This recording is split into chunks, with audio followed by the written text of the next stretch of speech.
Warahmatullahi wabarakatuh. Terima kasih kepada Waalaikumsalam. terima kasih kepada semua yang sudah datang udah ada hadir untuk tentoring BBPAB.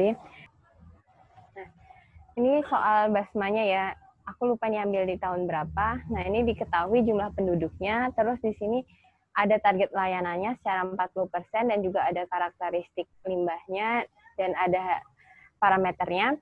Terus di sini suruh nentuin unit pengolahan keseluruhan IPAL sehingga masing-masing parameter dapat memenuhi standar yang berlaku, dan yang kedua itu suruh buat rancangan secondary treatment-nya yang pengolahan biologis di luar dari tugas kelompoknya.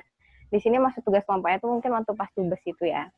Nah, terus juga ada mencakup pertimbangan pemilihan unit pengolahan, perhitungan dan juga gambar serta pengoperasian dan pemeliharaannya. Next nih.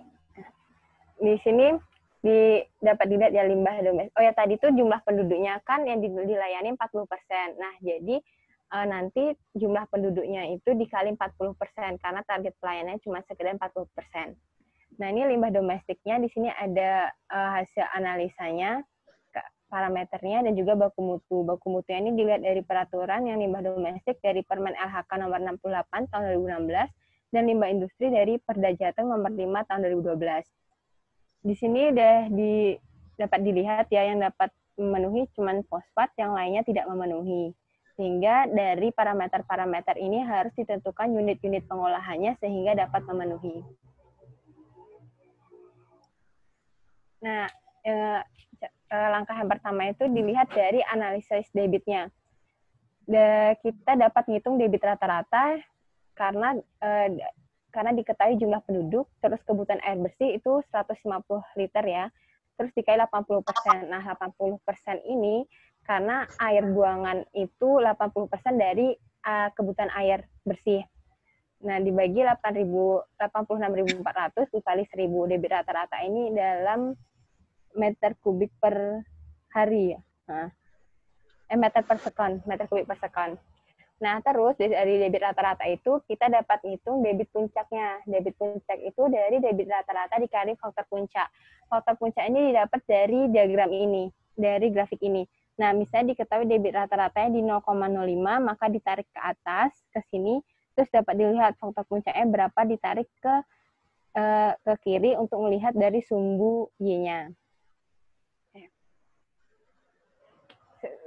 Terus dikali dengan faktor puncak, maka didapat debit puncaknya. Next, Om.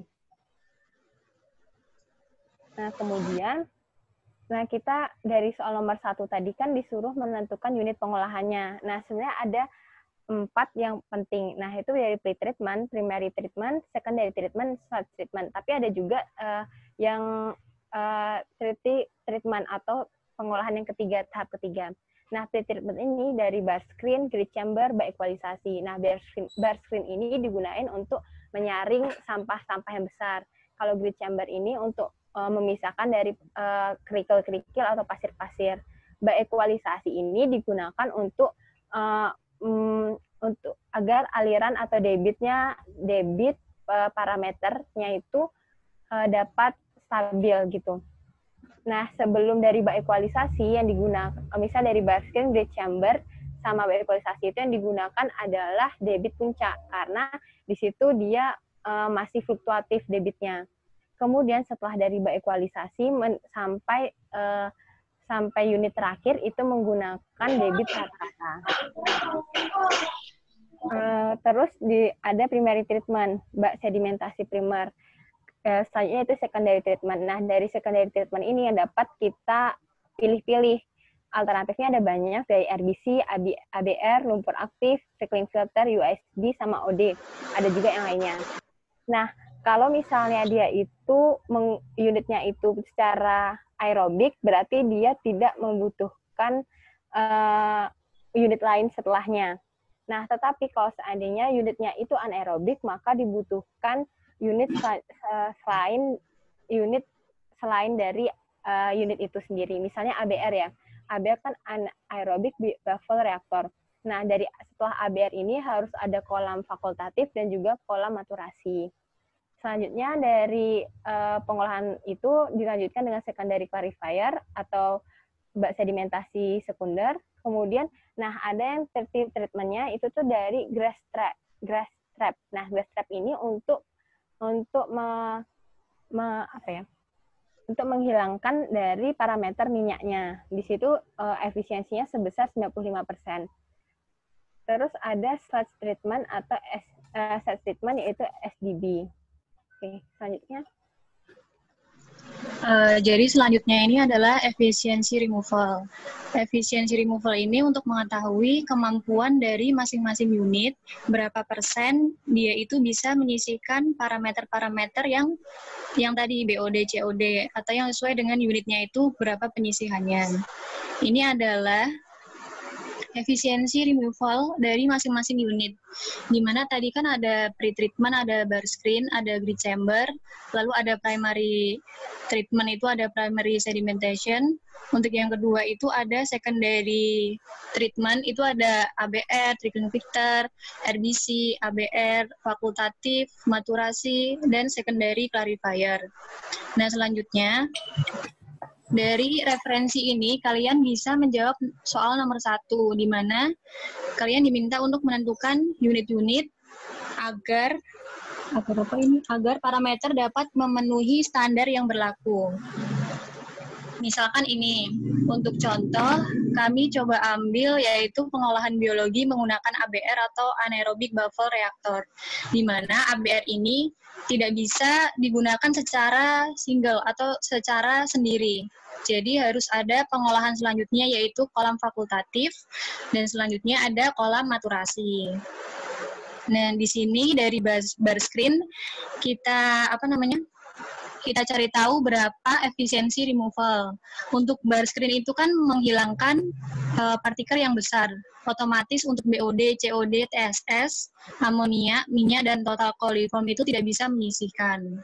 Lalu ke grid chamber, ini mengacu ke yang ini ya, ke referensi yang ini. Dari angka 0 sampai 5, sebagai contoh kami ambil yang paling maksimal. Akan tetapi nanti untuk aktualnya sendiri itu sebenarnya bisa jadi penyisihannya tuh nggak sampai 5. Tapi karena ini untuk asumsi sendiri, untuk mengetahui unit apa yang bisa dijadikan untuk pengolahan, maka kami ambil yang paling maksimalnya.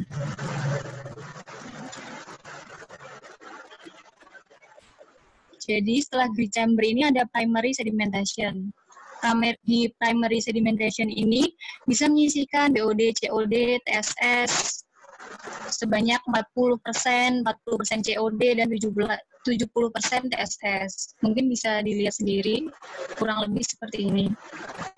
Nah, nantinya untuk yang dijadikan perhitungan di nomor 2 itu kan pengolahan biologi. Itu mengambil parameter yang merah-merah ini, parameter yang akan dihitung ke secondary treatment, itu yang menjadi parameter awalnya, influennya. Nah, ini contoh perhitungan untuk ABR. Kenapa di sini memilih ABR? Karena di ABR ini kan ada kolam fakultatif dan kolam maturasi, di mana dia bisa menyisihkan minyak dan juga coliform.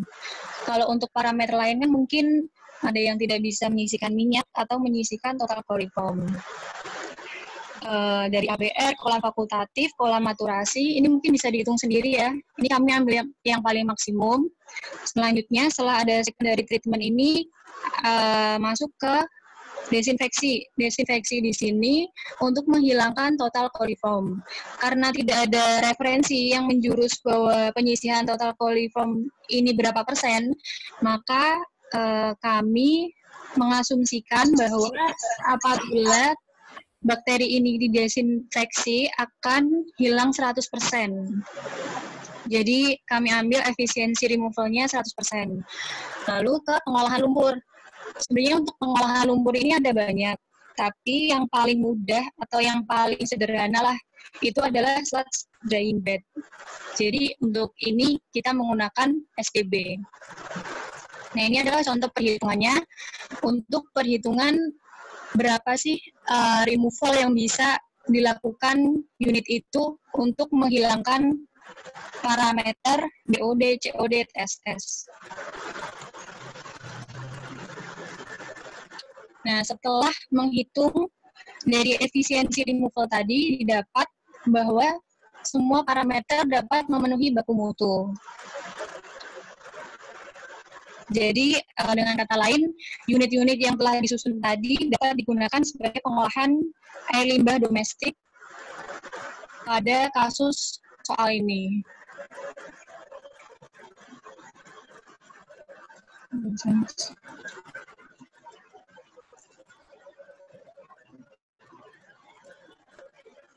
Nah, ini mungkin bisa dilanjutkan, Mbak Hani.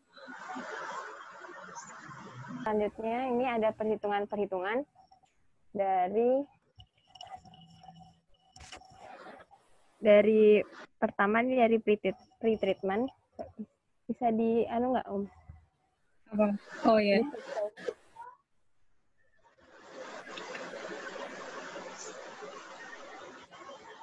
Nah ini yang pertama itu dari saluran pembawah. Nah ini ada rumus-rumusnya.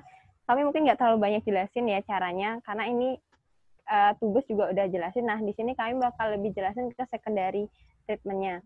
Karena yang di soal nomor 2 itu yang disuruh jelasin perhitungannya itu cuman dari secondary dari yang biologi, secondary treatment, tapi yang pengolahan secara biologinya.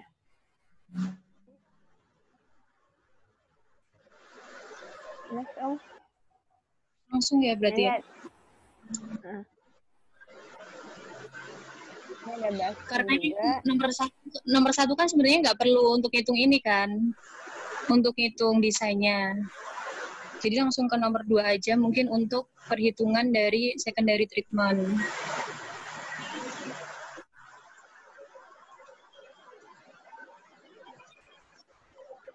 Nah, di sini yang pertama contohnya itu dari RBC atau Rotating Biological Contactor. Nah, di sini ada kriteria desainnya dari hydraulic loading-nya, terus organic loading-nya, maximum loading on first stage-nya, waktu detensinya. Di sini perencanaannya SBOD itu merupakan 0,5 dari BOD. Nah, BOD ini dari influence BOD dari unit sebelumnya. Kemudian ada Q total, yaitu debit rata-rata dalam meter kubik per hari, terus Q lumpur bak sedimentasi primer dalam meter kubik per hari, sehingga Q yang digunakan adalah Q total dikurangin dengan Q lumpur bak sedimentasi primer. Nah, kemudian ada perhitungannya pertama dari jumlah staff-nya. Di sini ada kebutuhan dis area, di mana asumsi single stage BOD-nya 15 gram per meter kubik per hari, meter persegi hari. Nah, SBOD loading-nya itu dari SBOD atau 0,5 dari BOD dikali dengan debit meter kubik per hari, sehingga dapat diketahui kebutuhan dis area-nya, SBOD loading-nya dibagi dengan 15 atau asumsi single stack BOD-nya. Nah, sehingga dapat kemudian luas permukaan per staff-nya itu kita ambil 9.300 meter persegi. Di sini didapat dari buku Metcalf. Kemudian jumlah staff yang dibutuhkan didapatkan dari kebutuhan dis area dibagi dengan luas permukaan per staff, atau kebutuhan dis area dalam meter persegi dibagi 9.300 meter persegi. Maka dalam perhitungan ini dapat direncanakan jumlah staff atau trench dengan jumlah stacks atau trench jumlah stacks per trench direncanakan sendiri. Kemudian debit per trench-nya itu dari debit dibagi dengan jumlah trench yang telah ditentukan atau jumlah trench yang telah didapat dari perhitungan. Kemudian untuk menghitung konsentrasi effluent dari SBOD itu dari step 1 ada rumusnya, itu rumusnya dari Metcalf ya, dari Sunderland, buku Sunderland. Nah, di sini S0-nya itu adalah SBOD awal. Kemudian AS per Q-nya itu dari AS atau luas permukaan per staff, yaitu 9.300 meter persegi dibagi dengan debit per trennya. Nah, kemudian dengan cara yang sama, hitung sebanyak stack yang direncanakan. Nah, stack-nya ini kita rencanakan sendiri, sedangkan jumlah staff atau trench-nya itu yang didapat dari perhitungan yang sebelumnya. Next. Kemudian selanjutnya menghitung organic dan hydraulic loading-nya. Organic loading pada stack 1 itu rumusnya L organic, yaitu Q awal dikali SBOD awal dibagi jumlah range dikali 9.300 atau luas permukaannya. Maka didapatkan L organik dengan satuan G SBOD per meter persegi hari. Nah, perhitungan organic loading ini dilakukan sebanyak jumlah stek yang telah direncanakan. Kemudian ada perhitungan overall organic loading. Di sini dengan rumus Q awal meter kubik per hari dikali BOD dalam satuan gram per meter kubik dibagi jumlah trans dikali banyak stek dikali 9.300. Kemudian hydraulic loadingnya didapat dari Q awal dalam meter kubik per hari dibagi jumlah trans dikali banyak stek dikali 9.300. Sehingga didapat HLR dalam satuan meter kubik per meter persegi hari.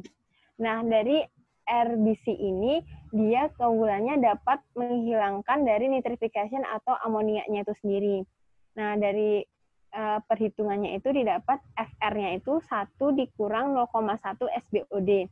Nah, misalnya dari stek 1 ini ya, FR-nya 1 dikurang 0,1 dikali L organik stek pada stek 1. Nah, perhitungan dilakukan sebanyak stek yang direncanakan. Misalkan stek yang direncanakan ada 3, maka perhitungannya dari stek 1 hingga stek 3. Kemudian, maka amonium yang tersisihkan adalah ini dihitung per stek juga. Nah, misalnya stek 1 dikurangin FR steknya dikali konsentrasi amonium dalam miligram per liter. Nah, kemudian jika nilai FR-nya itu negatif, maka pada stek tersebut tidak dapat menyisihkan amonium. Next. Nah, ini contoh perhitungan nitrification, misalnya dari stek 1 ini ya. Nah, ini FR-nya yang stek pertama minus 0,407, maka ini tidak dapat menyisihkan. Kemudian dari stek 2 ini dengan cara yang sama, tetapi 6,17 ini dapat dari L organik pada stek 2. Didapat FR-nya 0,383. Kemudian stek 3 juga dengan cara yang sama. Maka amonium yang tersisihkan itu, yang stek 1 ini kan tadi tidak dapat menyisihkan ya, sehingga langsung ke stek 2-nya. Ini, jadi 1 dikurangin FR pada stek 2 dikali dengan parameter amoniumnya. Didapatkan 23,91. Nah, kemudian dari stek 3-nya ini kan dapat menyisihkan 0,887. Maka amonium FW-nya yaitu sebesar 2,7 mg per liter. Next, Om. Nah, ini desain RBC. Ini dapat dari Metcalf Eddy tahun 2003 bukunya.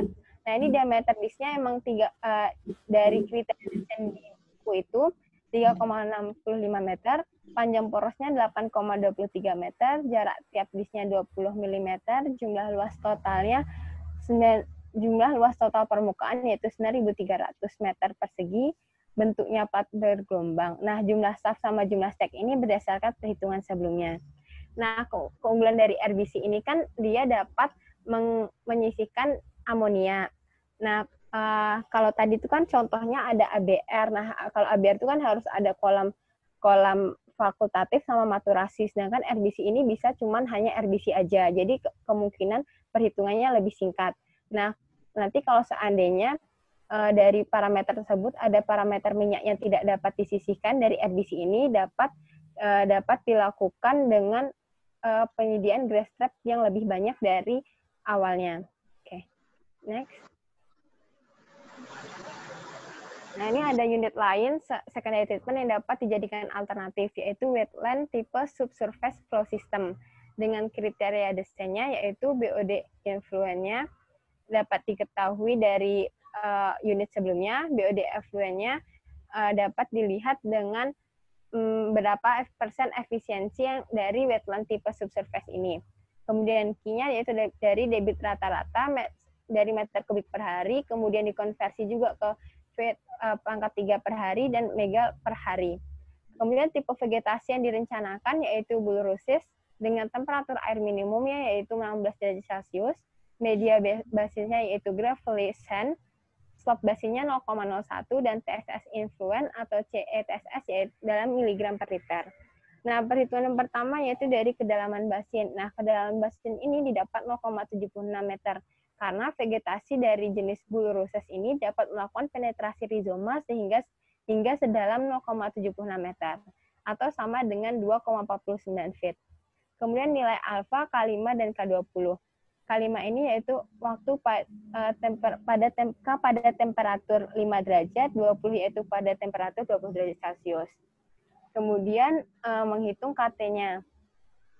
KT ini kan tadi temperaturnya dalam 16 derajat Celcius, maka didapat KT-nya 0,5874 per hari. Kemudian waktu detensi first phase-nya itu dari rumusnya yaitu minus ln CE per C0 per KT. Nah, CE-nya ini yaitu BOD influent, C0 CE-nya itu BOD effluent, C0-nya itu BOD influent-nya. KT itu dari K pada temperatur 16 derajat Celcius-nya. Kemudian menghitung cross-sectional area-nya atau AC. Ini satuannya dalam feet pangkat 2 dengan rumusnya Q, yaitu debit rata-rata dalam feet pangkat 3 per hari dibagi K5, yaitu K pada temperatur 5 derajat Celcius dikali slope-nya. Kemudian dapat menghitung lebar basin, yaitu dengan cara cross-sectional area dibagi dengan kedalaman, yaitu tadi yang 0,76 meter. Kemudian panjang basin dapat dihitung dengan waktu detensi dikali dengan debit rata-rata dalam feet pangkat 3 per hari dibagi dengan lebar basin dikali kedalaman dan kali alfa.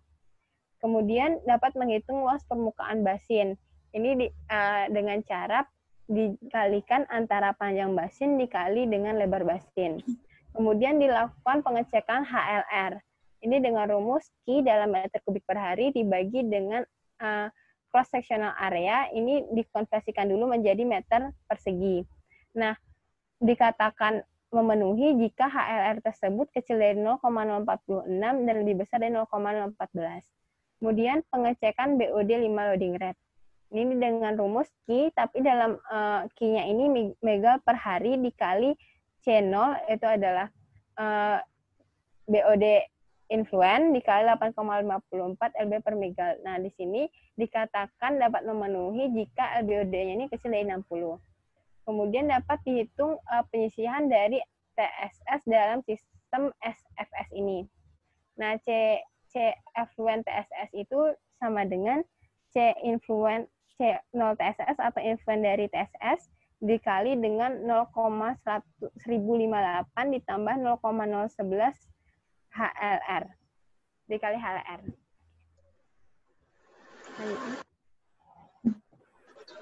Selanjutnya ini adalah anaerobic buffer reactor atau ABR, di mana kriteria desain di sini menggunakan faktor puncak 1,5, efisiensi pengolahan BOD sebesar 70%. Ini jumlah kompartemen menurut kriteria desain ini 3-6 kompartemen. Tapi mungkin bisa diambil tengah-tengahnya, 4 atau 5. Lalu waktu tinggal hidrolik yang menurut kriteria desain di sini adalah lebih dari 8 jam. Untuk rasio panjang dan lebar 3:1, untuk freeport 30 cm, untuk beban BOD yang dapat diolah itu kurang dari 3 kg BOD per meter kubik per harinya. Untuk upflow velocity kurang dari 0,6 meter per jam. Lalu koefisien yield mikroorganisme sebesar 0,03 kg BOD per kilogram ml VSS.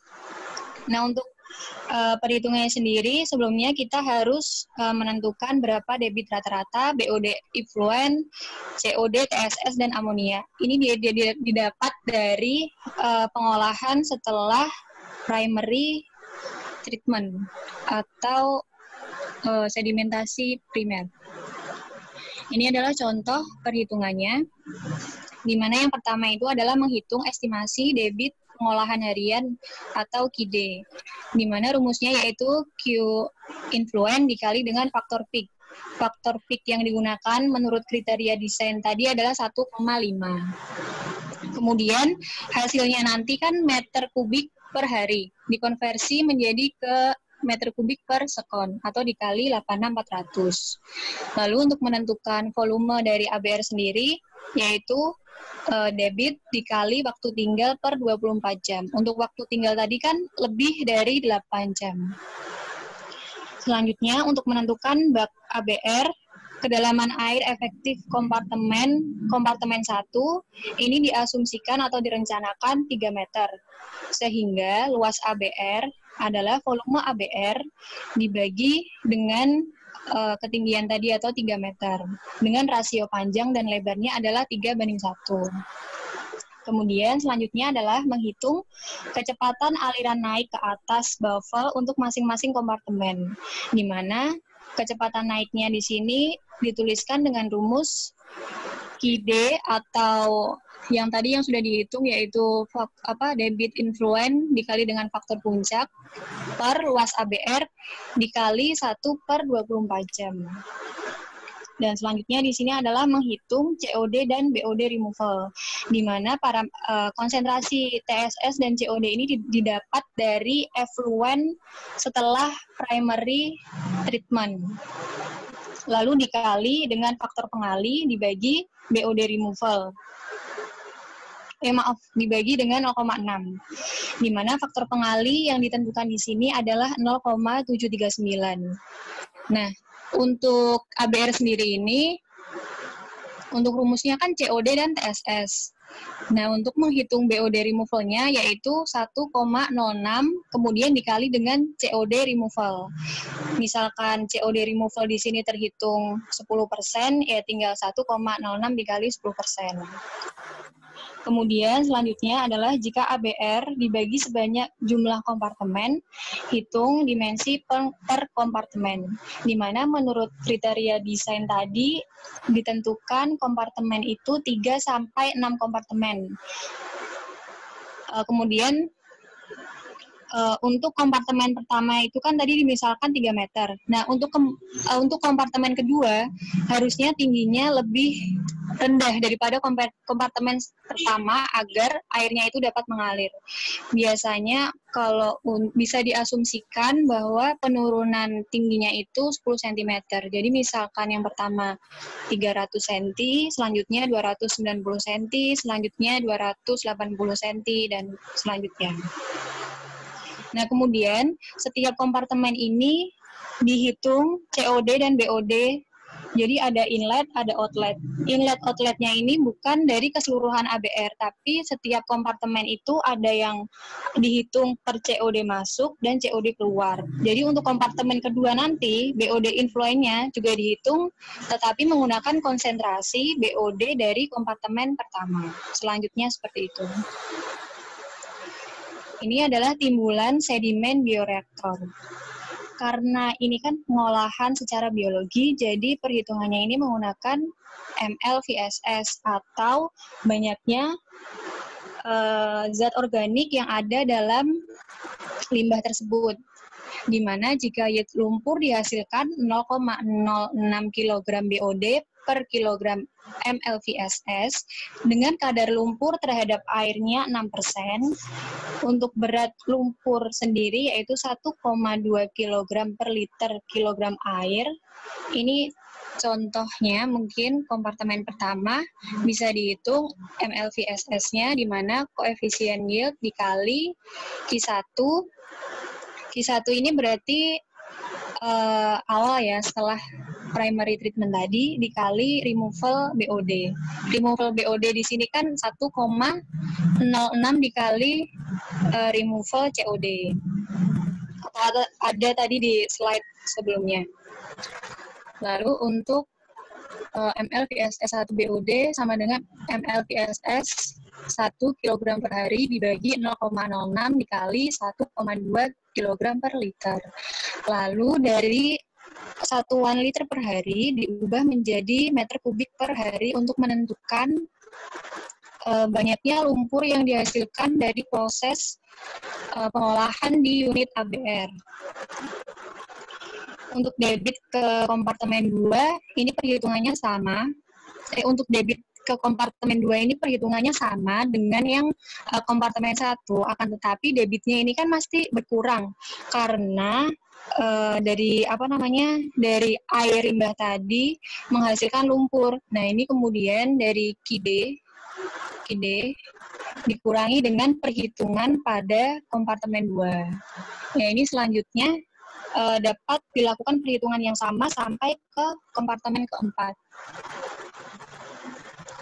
Nah, karena ABR ini tidak dapat berdiri sendiri, maka dia harus ada kolam fakultatif dan selanjutnya dilakukan ke kolam maturasi. Nah, kolam fakultatif ini berfungsi untuk menguraikan dan menurunkan konsentrasi bahan organik yang ada di dalam limbah yang telah diolah pada kolam anaerobik.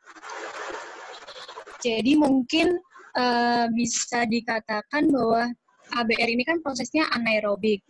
Nah, dalam proses anaerobik ini, apabila langsung dibuang, maka itu masih terdapat zat-zat atau bahan-bahan yang masih berbahaya. Nah, oleh karena itu, harus dilakukan pengolahan lanjutan menggunakan kolam fakultatif dan maturasi, di mana di sini prosesnya adalah aerob atau menggunakan oksigen untuk memecah zat-zat organik yang ada di dalam limbah yang masih berbahaya tadi.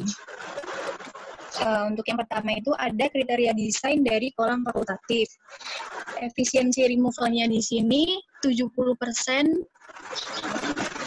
Untuk waktu detensinya kurang dari 4 hari atau maksimal berarti 4 hari. Kedalaman kolam 1,5 sampai 2,5 meter dengan rasio panjang lebar dari kolam yaitu 2 sampai 4 meter banding 1 dengan periode pengurasan 5 sampai 10 tahun. Untuk perencanaan sendiri menggunakan BOD influent berarti dari BOD effluent pengolahan unit ABR itu menjadi BOD influent dari kolam fakultatif. Untuk menghitung volume kolam digunakan rumus TD dikali debit. TD berarti itu ya kurang dari 4 hari dikali debit. Debitnya ini berarti debit hasil perhitungan dari ABR. Untuk dimensi kolam, tinggi kolam ini kan 1,5 sampai 2,5 meter ditambah dengan freeboard. Freeboard di sini biasanya 30 cm. Sehingga luas kolam didapat volume dibagi tinggi. Lalu dapat dihitung panjang dan lebar sesuai dengan rasio yang sudah ditentukan. Selanjutnya ini adalah perhitungan debit lumpur yang dihasilkan dalam proses dalam unit kolam fakultatif, di mana debit lumpur meter kubik per hari dihitung dengan rumus TSS removal dikali Q dibagi massa jenis lumpur dikali persen solid, di mana massa jenis lumpur di sini adalah 1030 kg per meter kubik dengan persen solid yaitu 0,03. Lalu dapat dihitung debit effluent sebanyak Q influent dikurangi dengan lumpur yang dihasilkan. Selanjutnya ini adalah kolam maturasi, di mana kriteria desain di sini kedalaman kolam itu antara 0,9 sampai 1,5 meter dengan efisiensi pengisian BOD sebesar 60 sampai 80% dengan waktu detensi 5 sampai 20 hari. Dan temperatur yang dapat dikondisikan itu antara 0 sampai 30 derajat Celcius dengan ukuran kolam 0,8 sampai 4 hektar dan efisiensi penyisihan suspended solid sebanyak 20 sampai 75% dengan loading BOD kurang dari sama dengan 16,8 kg per hektar per harinya dengan efisiensi penyisihan COD mencapai 50% dan pH 6,5 sampai 10,5. Selanjutnya ke desain perencanaan. Untuk presentasi dry solid di sini ditentukan 10% dengan persentase di gas lumpurnya sebanyak 10% dan massa jenis lumpur 1030 kg per meter kubik dengan waktu pengambilan lumpur atau ini mungkin pengurasan sebanyak selama 3 tahun sekali. Ini adalah perhitungan untuk akumulasi lumpur pada kolam maturasi di mana Q dikali CTSS atau konsentrasi CSS dikali persen penyisihan TSS. Akumulasi lumpur setelah pengendapan atau dalam satuan kilogram per hari itu dapat dihitung akumulasi lumpur dikali 1 dikurangi persen diges. Persen diges yang ditentukan kan tadi 10%. Selanjutnya perhitungan lumpur setelah penguraian, yaitu dapat dihitung akumulasi lumpur setelah pengendapan dibagi dengan massa jenis lumpur atau 1030 kg per meter kubik dikali persen solid sebanyak 10%. Ini adalah perhitungan volume lumpur di mana ini perencanaannya selama pengambilan selama 12 bulan sekali dengan volume lumpur TD dikali debit lumpur. Selanjutnya ada volume bak. Volume bak ini TD dikali dengan debit influen dalam meter kubik per hari. Kemudian didapat dimensi bak di mana volume kolam dibagi kedalaman bak. Kedalaman bak di sini mungkin tadi antara sampai 3 meter ya.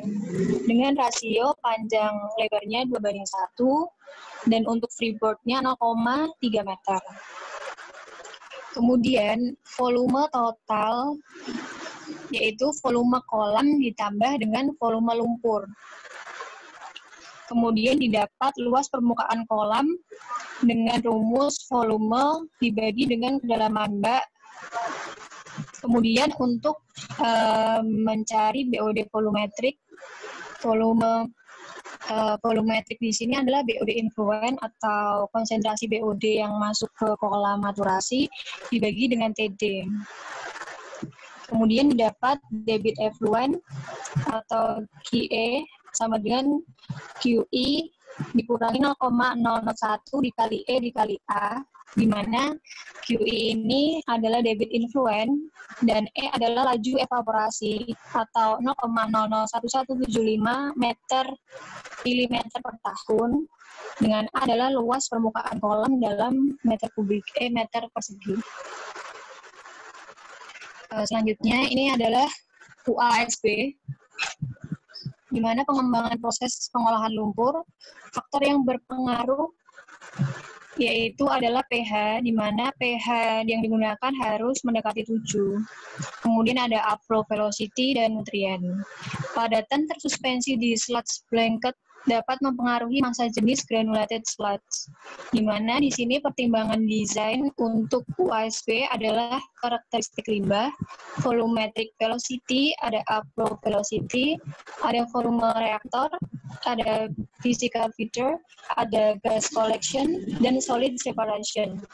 Dan keuntungan dari UASB ini adalah high loadings, low retention time, dan biaya yang digunakan yaitu lebih murah.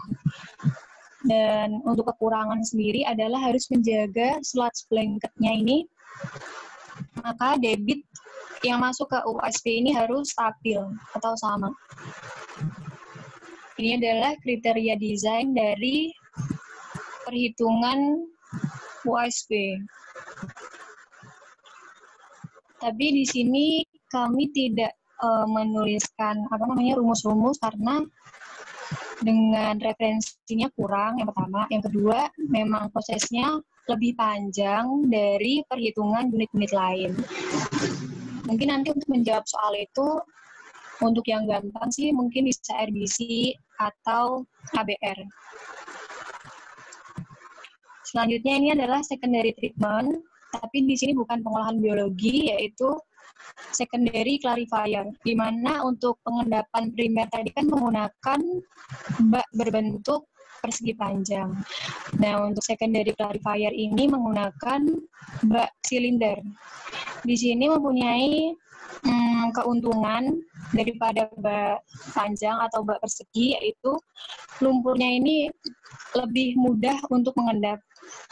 Yang kedua, halangan-halangan seperti lonjakan debit itu dapat diminimalisir dengan menggunakan secondary clarifier. Ini adalah kriteria desain untuk secondary clarifier, di mana efisiensi penurunan TSS-nya 50-70%, untuk BOD 25-40%, untuk COD 25-40%.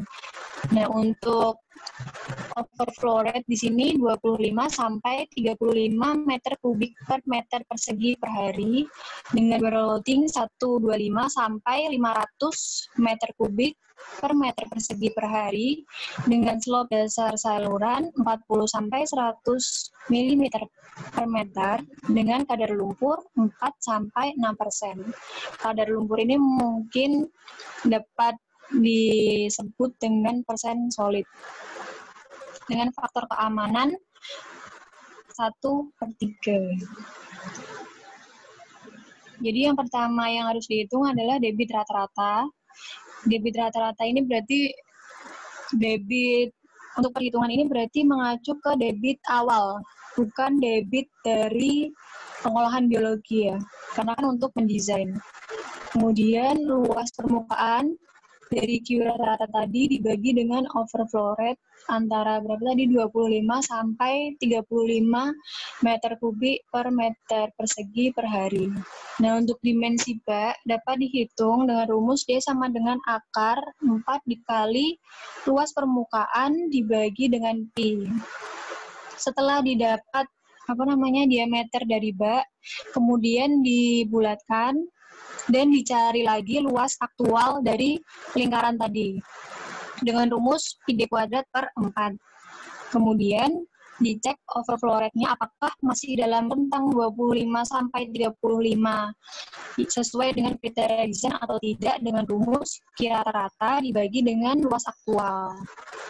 Kemudian mengecek waktu detensi, di mana volume bak didapat dari ketinggian dikali dengan luas aktual.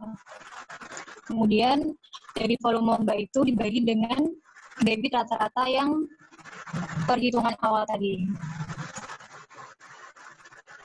Ini adalah perhitungan untuk tertiary treatment, di mana untuk tertiary treatment ini mungkin desinfeksi untuk menghilangkan total coliform, di mana menurut kriteria desain, dosis yang digunakan yaitu 3 sampai 10 mg per liter dengan kadar klor 60%, dan pembubuhan dilakukan dengan menggunakan bak MOM dengan WJ kaporit 0,8 sampai 0,88 kg per liter. Kemudian debit untuk menghitung dosisnya, kita menggunakan debit rata-rata atau debit yang dihitung dari perhitungan awal tadi, sehingga kaporit yang dibutuhkan dapat dihitung dengan dosis kaporit atau 3-10 mg per liter itu dikali dengan Q rata-rata dibagi dengan kadar klor pada kaporit atau maksimum 60%.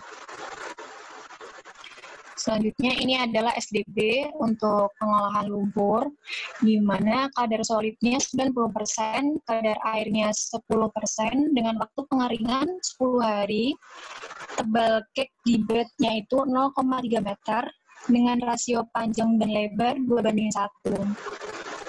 Nah, berat air di dalam cake sludge ini 60% berat solid, di mana menggunakan lapisan pasir setebal 225 mm dan lapisan kerikil 225 mm. Ini untuk menghitung volume lumpur. Jadi untuk SDB ini lumpur yang akan diolah berasal dari lumpur dari sedimentasi primer dan lumpur sedimentasi sekunder.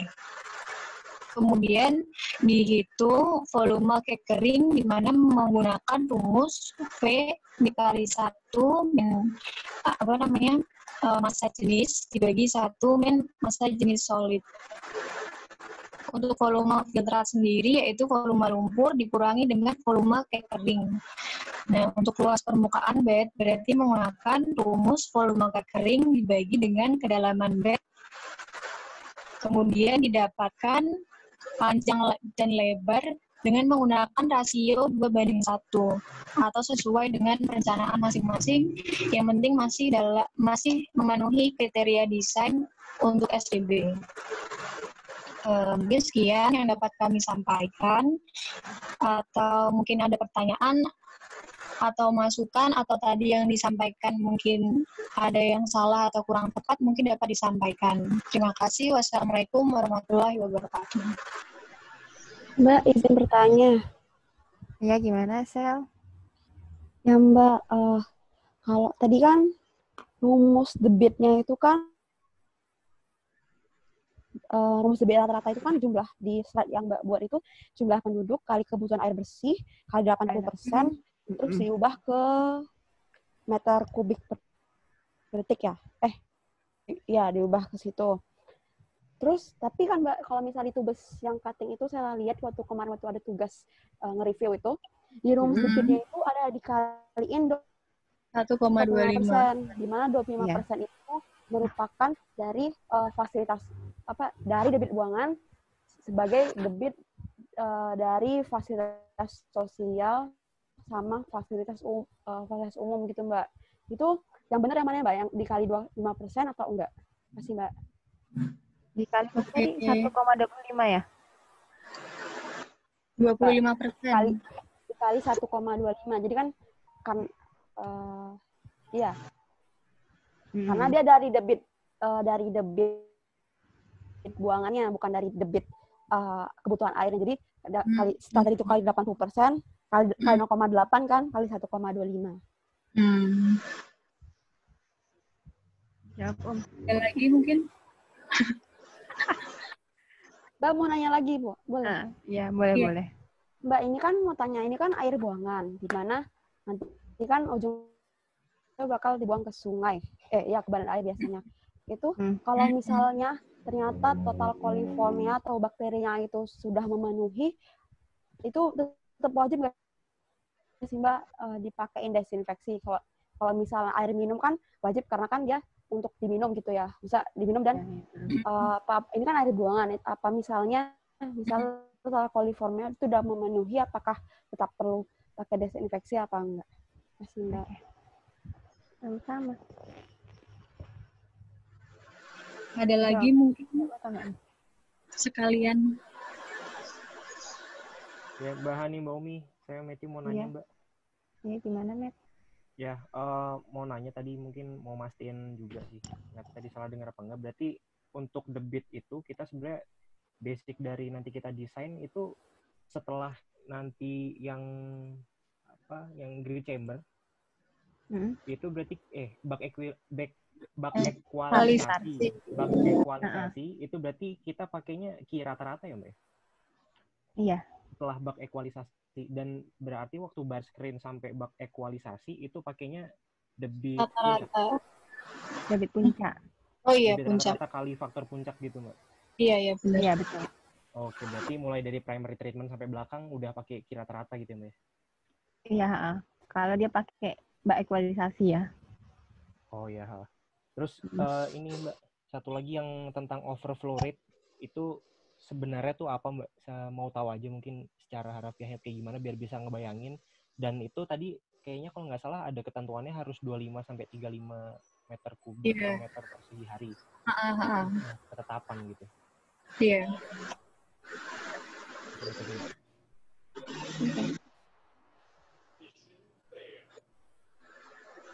Mungkin mau jawab dulu ya yang pertama tadi, apakah harus dikali dengan 1,25? Sebenarnya 1,25 ini sebagai safety factor. Kalau misalkan kita menghitung secara pure kan berarti kalau untuk menghitung domestik sendiri ini kan berarti dari rumah tangga. Ini dari air bersih dikali dengan 80%. Nah, untuk safety factor atau dari penambahan-penambahan di luar dari kebutuhan rumah tangga, maka perlu dikalikan dengan 1,25. Tapi sebenarnya ini monggo sih, terserah sih mau dikali 1,25 atau tidak, itu sebenarnya tidak terlalu bermasalah. Terus tadi apa yang kedua? Ya, apa aku juga lupa. Apa tadi, Sel? Itu Mbak, kalau ini kan untuk air buangan desinfeksi Iya, itu kalau misalnya total. udah memenuhi kan bisa aja kan udah memenuhi itu masih perlu pakai desinfeksi kan? Ya, kalau kemarin tuh Pak Wawan pernah menyampaikan kalau seandainya desinfektan itu harus tetap dilakukan karena kayaknya pasti dia itu nggak memenuhi kalau dari total koliformnya gitu. Pokoknya ada ataupun nggak ada tetap harus ada desinfektannya. Gitu. Enggak. Iya. Apalagi tadi pertanyaan Matthew. Iya, Tadi yang overflow rate Mbak itu sebenarnya apa gitu?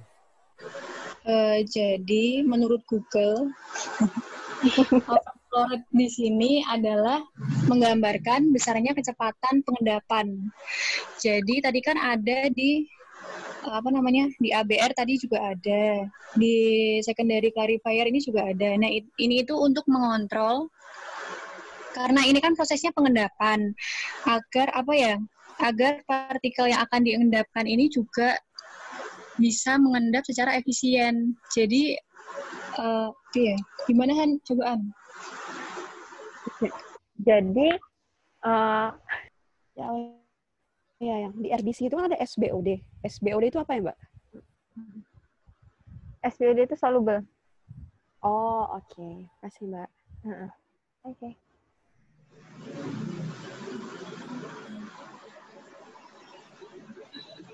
Jadi kalau overflow rate itu ya untuk mengetahui besarnya kecepatan pengendapan. Nah, itu tuh gimana ya?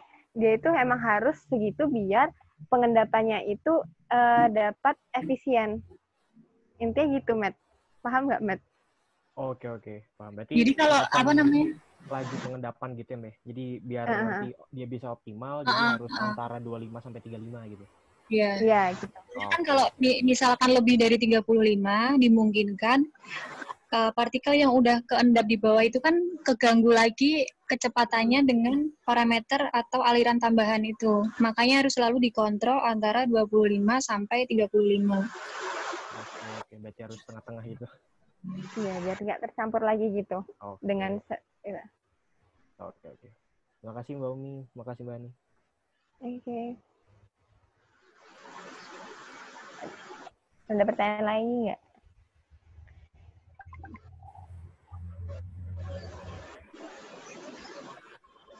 Pokoknya tuh intinya PBPAB itu gampang ya sebenarnya. Jadi kita tuh harus melihat unitnya ya. Unitnya ini nggak kayak PBPAM. Kalau PBPAM itu alternatifnya kan banyak. Nah ini yang diganti itu cuman di secondary treatment, tapi yang di bagian biologinya aja. Nah, jadi dari awal sampai akhirnya itu ya sama aja. Yang dilihat dari parameternya dan juga dari parameter-parameternya sehingga kita bisa milih nih secondary treatment secara biologi yang dapat kita gunakan. Gitu. Jadi cara-caranya sama aja dari awal sampai akhir. Tuh. Mungkin nanti untuk alasan kenapa kalian memilih secondary treatment pada pengolahan biologi itu ditambahkan kelebihan dan kekurangan. Misal efisiensi. Misal untuk ABR ini dapat menyisihkan semua parameter atau parameter yang disisihkan ini bisa lebih tinggi dibanding dengan unit lain. Itu sebaiknya dicari aja.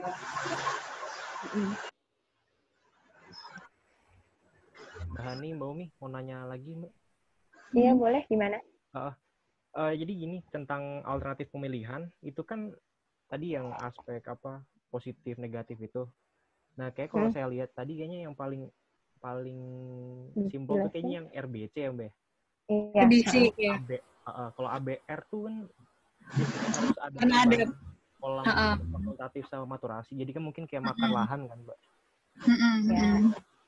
Nah itu berarti mungkin lebih banyak yang ini ya, pilih RBC mungkin Mbak, atau mungkin ABR iya. Ada kelebihannya. Tapi kan kalau misalkan menurut soal yang nomor 2 tadi kan di luar tugas Di kelompok luar. kalian. Ya, nggak tahu juga sih bakalan dicek atau enggak sesuai dengan tugas. Tapi kalau misalkan dicek kan berarti yang RBC nggak bisa pakai yang RBC. Iya. Harus yang lain gitu ya, Mbak. Benar. Tergantung soal. Tapi kalau emang simpel, emang RBC yang paling simpel karena dia lebih dapat menyisihkan BOD lebih banyak, terus juga dia dapat menyisihkan amonia, dan terus untuk yang minyaknya tinggal ditambahin dari grass trap-nya aja gitu. Grass trap ya. Oke. Sama ini Mbak, ABR itu tadi saya lihat yang di bagian kriteria desain Mbak. Kriteria desainnya yang salah satunya tuh yang beban BOD. Dia kriteria desain beban BOD kurang dari 3 kg BOD per meter kubik hari itu maksudnya ABR ini bisa dipakai kalau beban BOD yang masuk di bawah 3 kg atau treatmentnya tuh sebesar di bawah 3 kg. Saya agak kurang paham melihat yang beban BOD yang kurang tadi. Dari Ini coba jawab aja ya, mungkin ntar bisa dicari lagi. Itu tuh kayak apa ya, kemampuan dari ABR itu untuk menyisihkan BOD. Jadi setiap kilogramnya tuh dia bisa menyisihkan 0,03. Nah, jadi dari dari BOD loading tadi bisa dimainkan ke time detention atau waktu detensi dari proses ABR. Kalau untuk dapat menyisihkan banyak BOD kan berarti waktu detensi yang dilakukan yang dibutuhkan berarti juga lebih banyak. Lebih ngaruh ke situ aja sih. Oke. Berarti ada kaitannya dengan waktu tinggalnya itu ya? Waktu tinggal. 8 jam. Terima kasih, Mbak. Oke.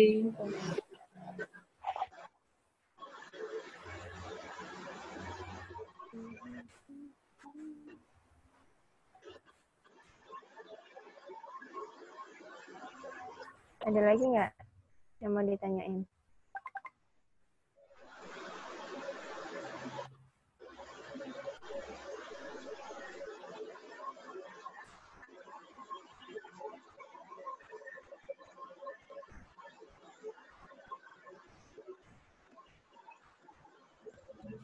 Mbak mau tanya lagi boleh? Boleh. Selain yang tadi secondary treatment yang Mbak jelasin lagi itu, tadi kan ada RBC, ABR, land. Itu apalagi ya Mbak kira-kira yang biasanya umum dipakai? Biasanya treatment itu sih sama kayak unit-unit yang di tubes, ada oxidation ditch, treatment filter, kayak USB gitu. Jadi cara-caranya itu juga sama kayak tubes sebenarnya. Makanya nggak terlalu kami jelasin juga. Coba nanti bakal aku share juga sih perhitungan USB sama aerated lagoon. Nggak aku buat di PPT karena panjang banget caranya gitu. Oh ya, dan kan juga ada buku-buku tambahan ya kayak Sunderlin, terus Metcalf, Eddy. Nah itu situ banyak banget dan di situ ada dijelasin banyak. Trickling filter juga ada, cara-caranya gimana, itu ada langkah-langkahnya juga. Jadi coba aja dibuka kalau seandainya besok kan kalau UAS pasti open book ya, bisa lah dilakukan gitu. Dikerjain. Kalau seandainya ada diminta-mintanya. Makasih Mbak. Ya, makasih Mbak. Oke.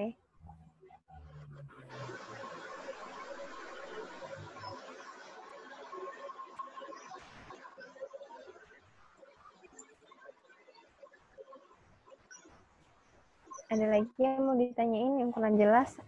Apa-apa?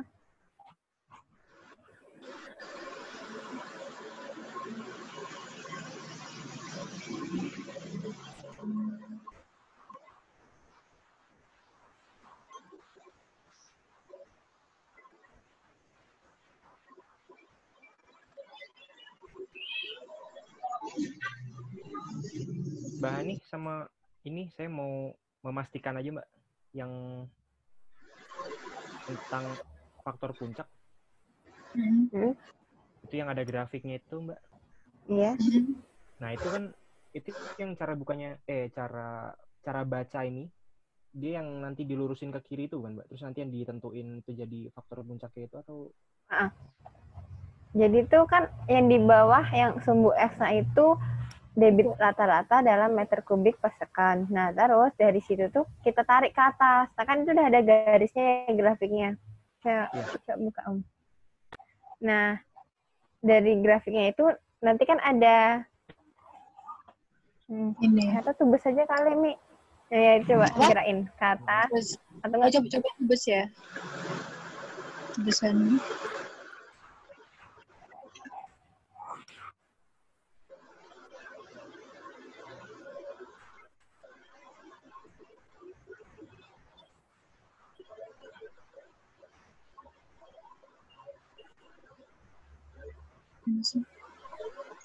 Masih atas. Nah.